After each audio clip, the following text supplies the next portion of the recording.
Don't be intimidated by data. All you have to do is start asking questions about what you're seeing in the data. And as you ask more questions, you will uncover the story along the way. Welcome to What Gets Measured, a Ninja Cat podcast about marketing, performance management, metrics, and effectiveness. Because what gets measured gets managed. I'm your host, Jake Sanders.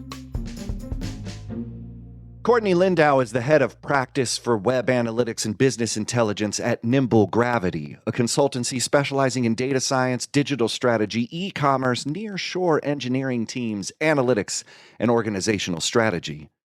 Courtrney helps companies track the right KPIs for their business in order to uncover actionable insights. And she's here today to talk about data storytelling and marketing. Courtrney, welcome to the show. Thank you so much. I'm so excited to be here. Well, I'm glad you're here too. Glad we both made it. Glad we both have coffee on Yes. board. So let's just talk about this concept of data storytelling in marketing. What does the term mean to you? And how do you see this term like being used properly or misused? Yeah, I think this is a great question. So, data storytelling to me is where you deeply analyze your data to uncover the what and why behind a data point. So, as you're examining different aspects of the data, you can uncover the story that explains how that data point came to be. So, for example, if you're trying to understand maybe why your revenue was down last week for your e-commerce business, Mm-hmm. you would start to examine things like your different metrics and dimensions of maybe I look to my channel mix to say which channel drove the revenue down, or was it new users, returning users? Was there something specific that I can start to pinpoint as that why my revenue is down? And essentially, as I start pulling in more metrics and more dimensions, I can start to see that story come to life of, okay, now I know revenue was down because we stopped running a campaign that was super successful. And maybe that's my whole story. Maybe it's something simple. Or maybe it's something more complex of we identified that it was certain channels, maybe it was a certain browser type. Wow. Maybe we uncovered that there's like a bug going on and we need to go identify more deeply what that was. But essentially, the story will just come to life as you start drilling in. Mm-hmm. So that's really where the storytelling comes into play. It's not necessarily, and this kind of goes into the second part of how people misuse storytelling. Sure. The misuse comes when I want the data to tell the story that I want it to tell. So, say I'm a marketer and I run the paid media channel, and I just ran a campaign and I just really want to prove to my team that it was the right campaign to run. That's where it can get misused, is when I'm just trying to find data points that are meeting my confirmation bias. Right. They're just, checking the list of, okay, I'm only going to show the data points that make my campaign look really good. And that's so scary when people start to try to make the data show what they want it to show. But I mean, in marketing, we're just like, whatever we can do to get it looking like a hockey stick. Right. I'm just gonna, and then pad little numbers here and there. Yeah. So, I mean, so it's data storytelling, and then how it's misused is data fabrication or data fake storytelling. Yeah. Data manipulation. Oh, absolutely. Never like it. Well, and so it brings to mind a question of you're talking about storytelling being a place where you can find the origin of problems and then trace them back. How do you ensure that your data's grabbing the right places? Like, how do you ensure those connections are tight? I mean, do you go back into that like fundamental level, or like how do you make sure your data's all there? Yeah, I think that's a great follow-up to that, and making sure that the story that you're seeing is actually the real story Right. of what's Yeah. going on. Oh, yeah. I think the best place to start is if you haven't started looking in your data yet, and maybe this is the first time you're starting to analyze data for your business, or maybe you're new to a team and you're just trying to make sense of what you're kind of coming into. The best thing to do is really start with kind of an audit of your web analytics to understand, okay, do we have the tracking codes in the right places? Are we actually measuring all the things that we need to measure? Maybe you'll start asking a question and then notice that there isn't the metric that you're trying to track. But starting with that kind of bare minimum of, let's make sure we're not firing duplicate page views if we're doing web analytics. Let's make sure that everything is in a place where I feel confident that the tracking is set up well. Um, and that can be something that is just a high level, let's see what's kind of behind the scenes in a Google Tag Manager and making sure that that stuff looks good. We're bringing in a consultancy like a Nimble Gravity that can help look at it for you. But essentially, making sure that before you start diving in, you feel confident that it's set up correctly. And Mm-hmm. then from there, you can start looking at your data and know that it's there. And then, of course, if you're looking at other tools besides your web analytics and you want to compare things like your Facebook marketing or your paid media marketing, also just double checking that those tracking setups are done correctly too, Of that course. things are aligned as well. Just And starting with that minimum. yeah, the audit is so critical. I mean, like Yes. just wander in there, and curiosity is a good thing. Like, Yes. don't you think that's like maybe the key ingredient there? Like, what's this? What's this do? Kind of just like a Yes. 4-year-old walking around touching things. Oh, exactly. And that's all that, like, all this storytelling kind of ends up being is, Right. what is this? Why is that happening? Yeah. Like, let me go uncover it and ask tons of questions and try to figure it out. Yeah, very, Yes. very fun. I love that. Yeah, curiosity is a superpower.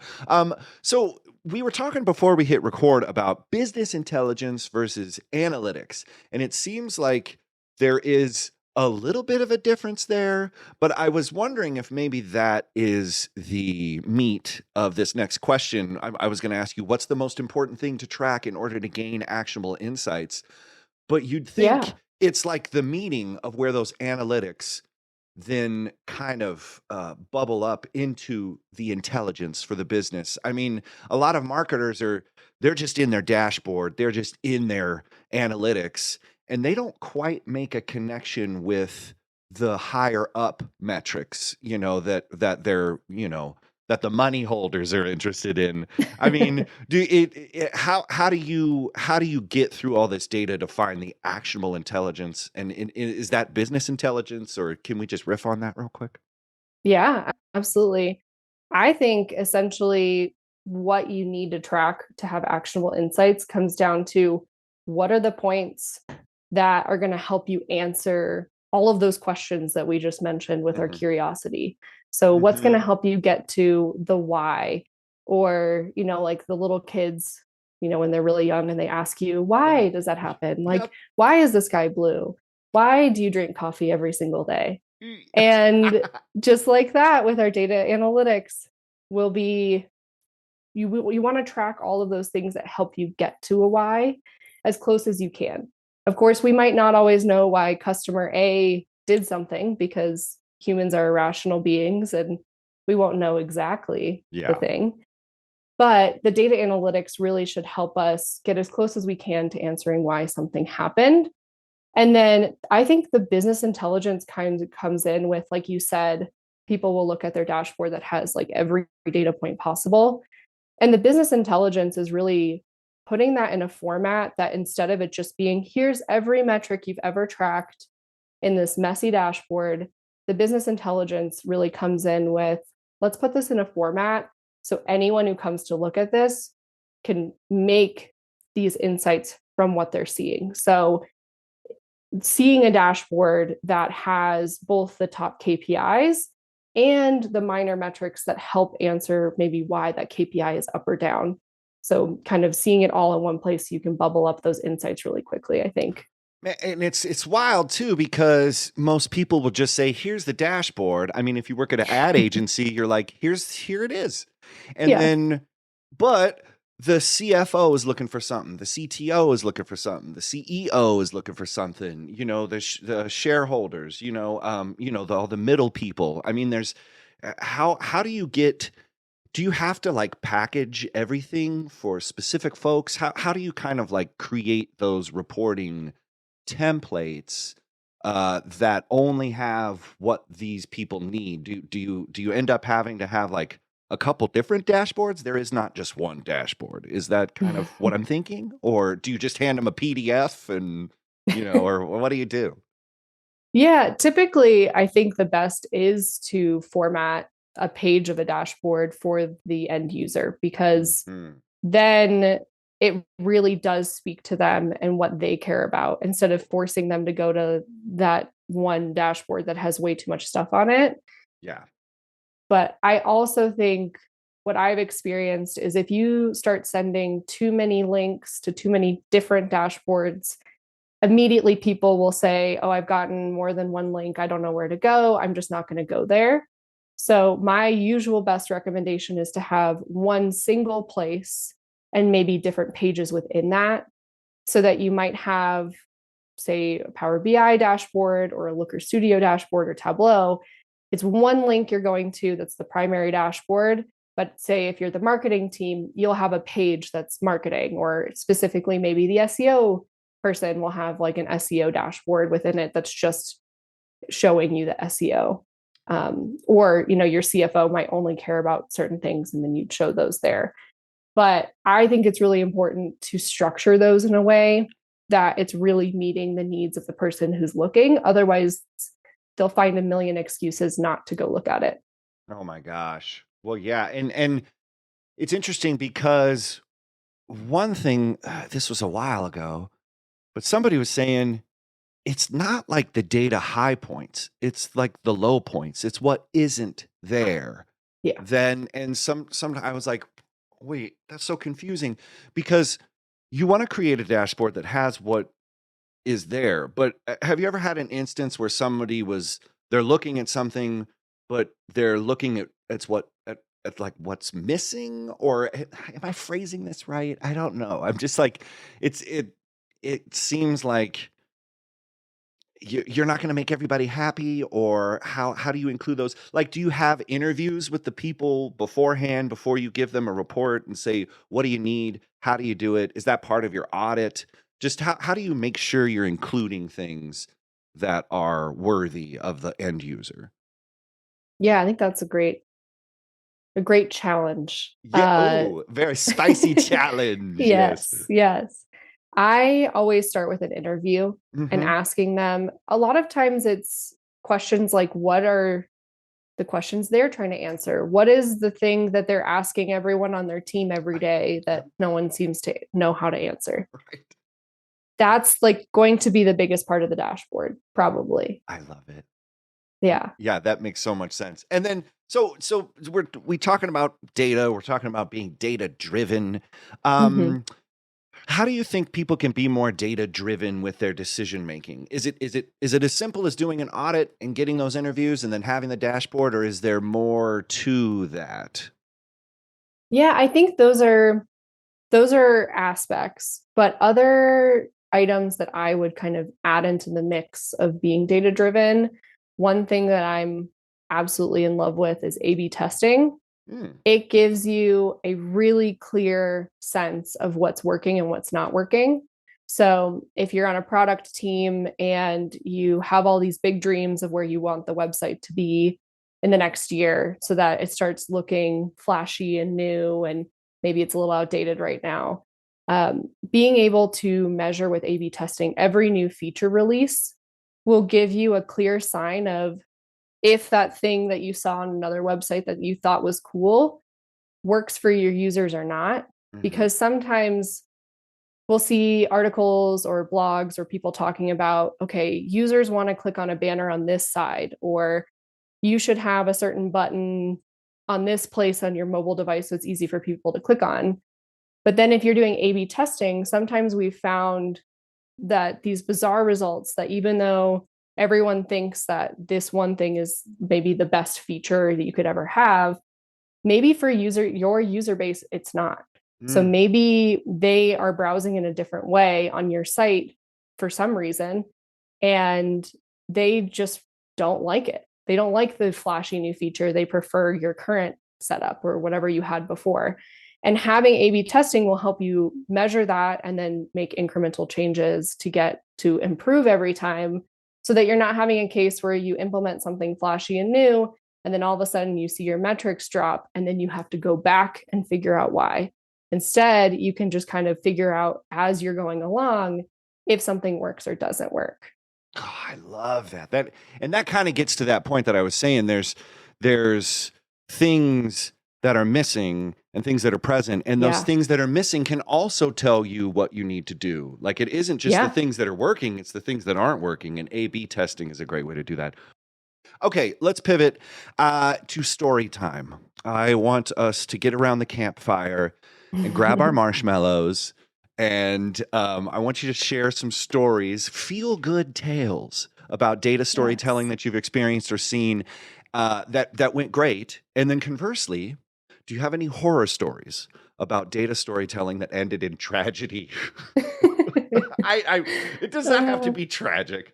Oh, But I just love kind it. of give us some stories about, a client that came on and they were really struggling to find those insights, to have a reporting, cadence that worked for them. And then also, can you just talk about a dumpster fire, a big data dumpster fire?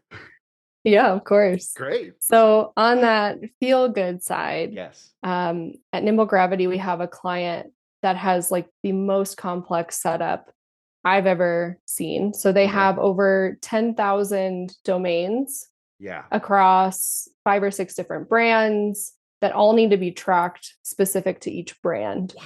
So the complexity of their structure, when they came to us, they're like, we don't know how to make sense of this data. We really want to grow our business, but we don't even know where to start.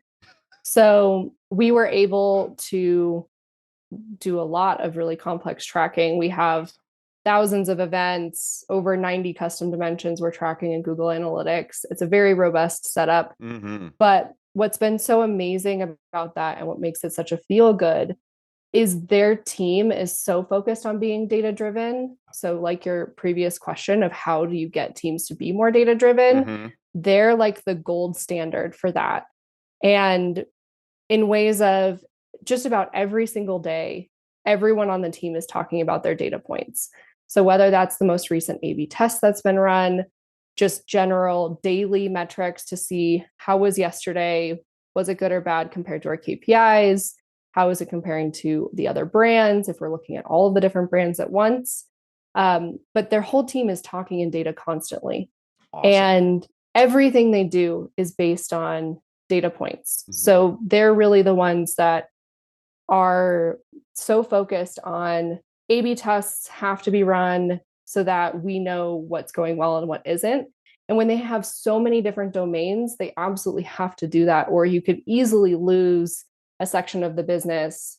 If you're seeing that like one part is performing well, it would be Mm-hmm. so easy to miss that another part isn't. Oh, yeah. So it's just been a really cool client to work with, just seeing how passionate they are about data. Love And that. it's so fun to just chat with them about how do we grow this more, or what can we do, and let's look at our data points and see where maybe there's a gap or something could be improved.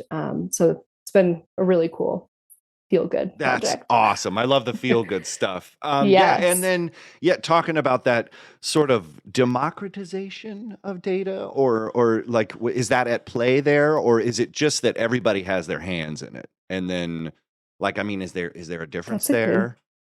Yeah, I think that's a good highlight is I think kind of the democratization of data and having it in formats that are easy for everyone to access Boom.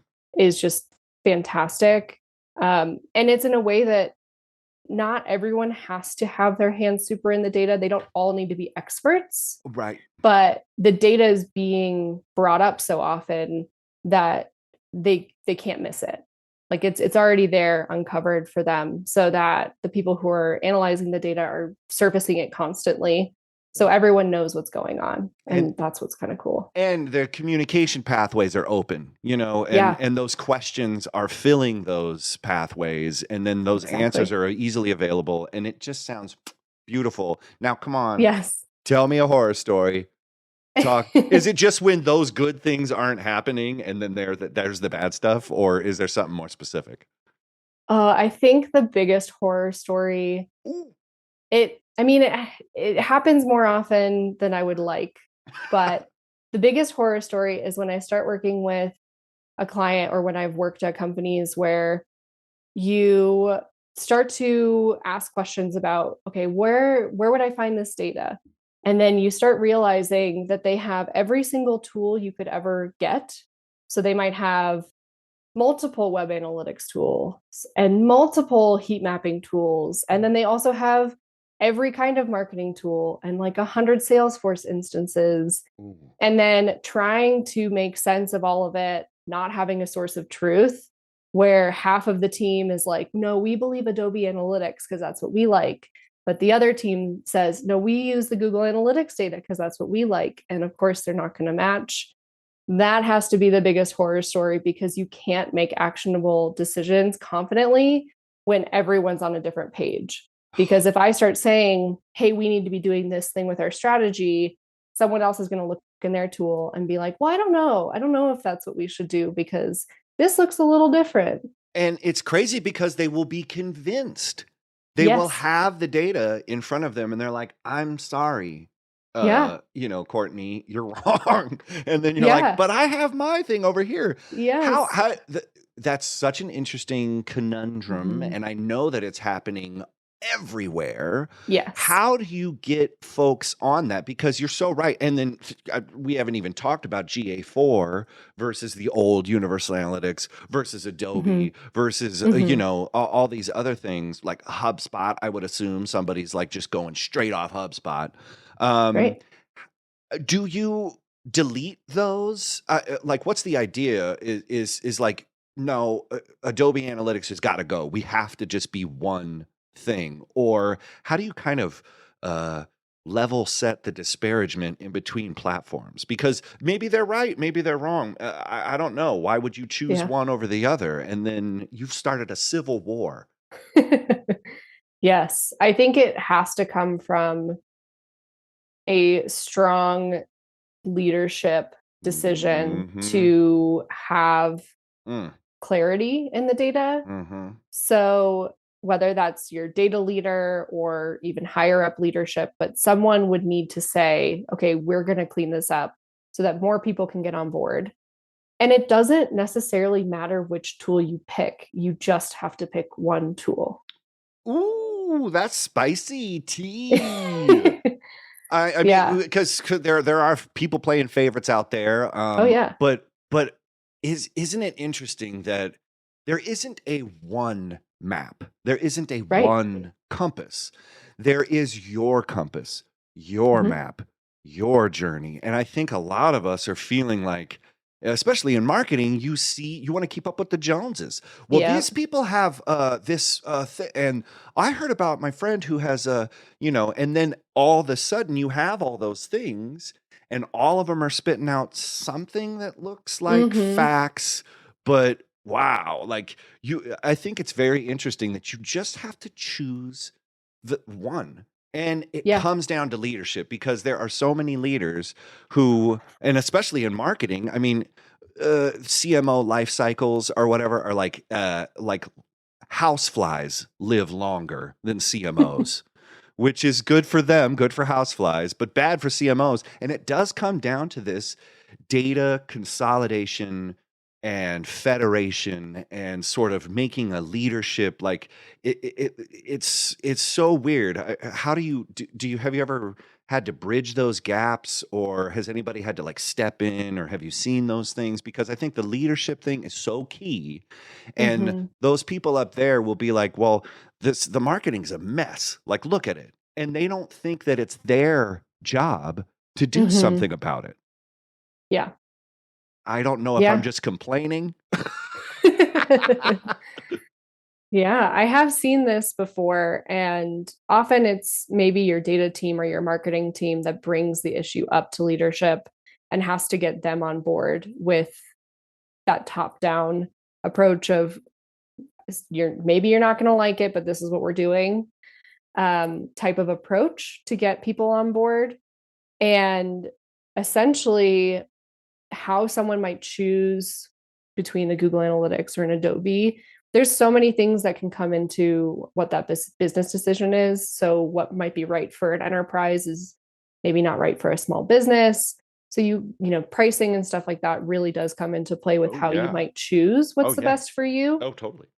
But they will all give you essentially the same data. They track things slightly differently, which Right. is why you'll never see the one to one, but they all will give you enough data to help you make those insights. Mm. So, essentially, that's just going to be, maybe money that helps to determine which one's the best. Or if most of the team knows how to use one of the tools, that might be what helps you determine. You're bringing up a really interesting point. Some people will, rather than buy a solution to keep all their data together, they will build one.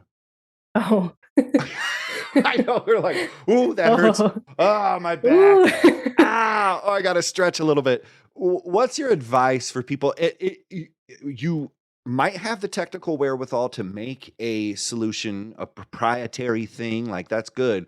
What's your advice to people who are in the build versus buy, kind of liminal space? Yeah, I've seen some builds in the past.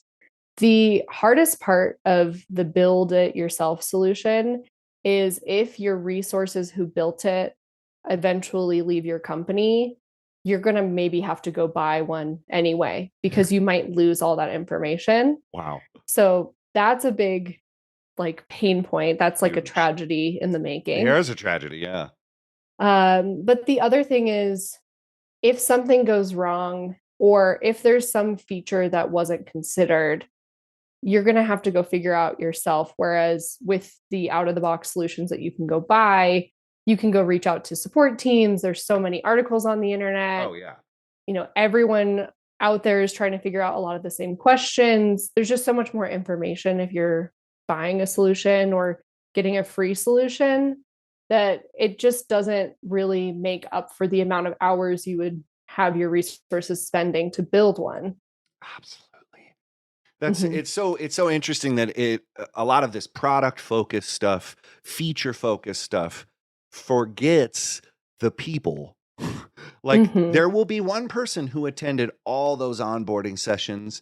That same person is the person who's in charge of disseminating the knowledge amongst the folks. And then that same person is the one person who we have problems. And then when that person decides to go or go on paternity, maternity leave, or, just kind of gets burnt out, you've lost the whole thing. Like that is Yeah. so how important is it to make sure that everyone knows how to do things? Do you have that as a part of your process, or is that like maybe a piece of advice that it's just like don't just sit there with your questions, ask them, Mhm. and start communicating with people and start taking on knowledge of platforms and processes around data.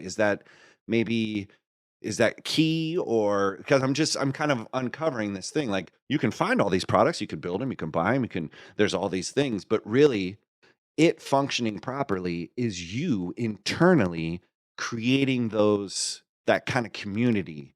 Is that something that you push for, or is that something that you've seen, or um Yeah.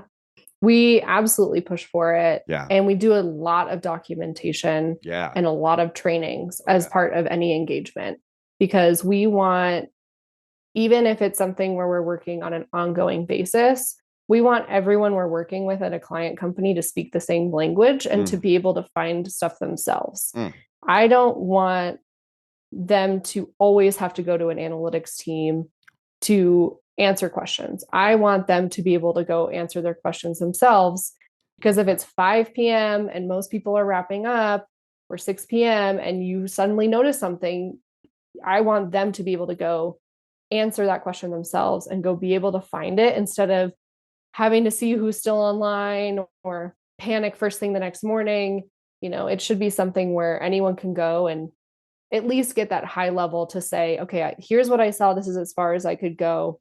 I got this much information in the data of what I can see. And then maybe then go to an analytics team for like the super deep, but at least get to the, okay, here's what I started to see here. And really starting to get that data driven thinking around like the do it yourself in terms of analysis. not the do-it-yourself in terms of building your own tracking tool. Yeah, right. Yes. Use your calories wisely.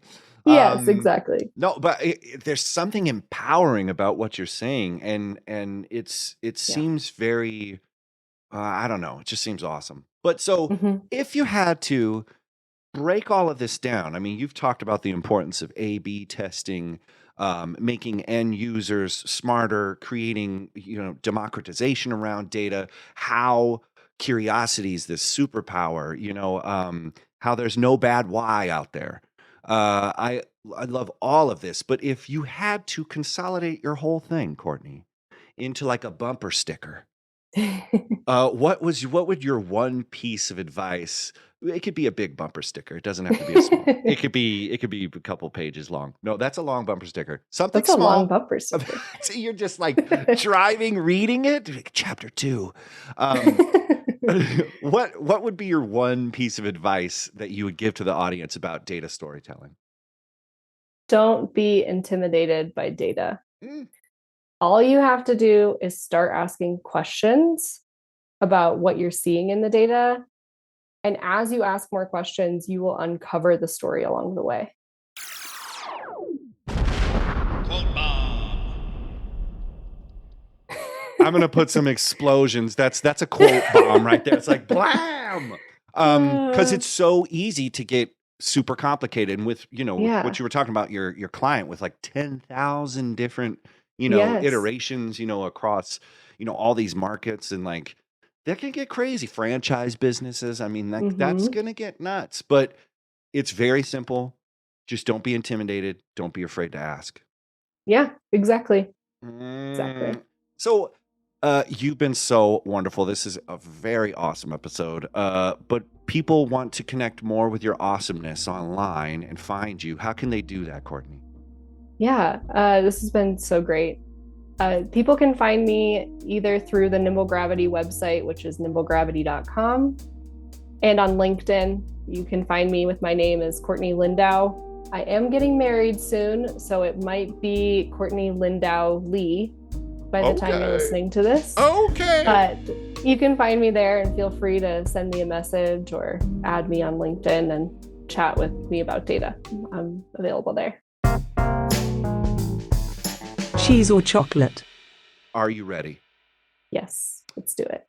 Cheese or chocolate? Chocolate. Merlin or Gandalf? Gandalf.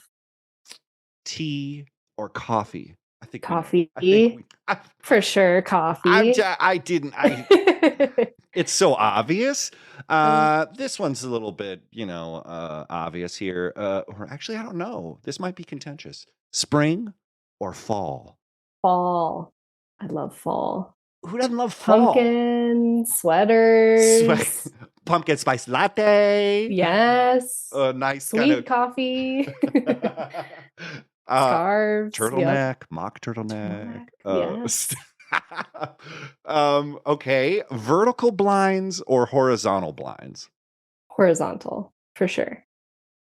Dude, vertical's such a nightmare. Yeah. That reminds me of so many apartments I've lived in. They all like clank into each other. What? And then you got to get them like laid over right for it to turn. And I mean, what a nightmare. But somebody's making money. So, and if you own a vertical blind business and you have problems with your data storytelling, don't be afraid to reach out to us. Because even though we hate your product, we'll help you. Yeah. Yes. I love it. I'm dogging on these vertical blinds. Anyway, last question. Mhm. Smooth jazz or mellow classical? Ooh, that's a good one. Maybe smooth jazz. Feeling that today. That vibe. Yeah. That's a It's a good vibe. vibe. Yeah. That is a vibe. That's I a like vibe. it.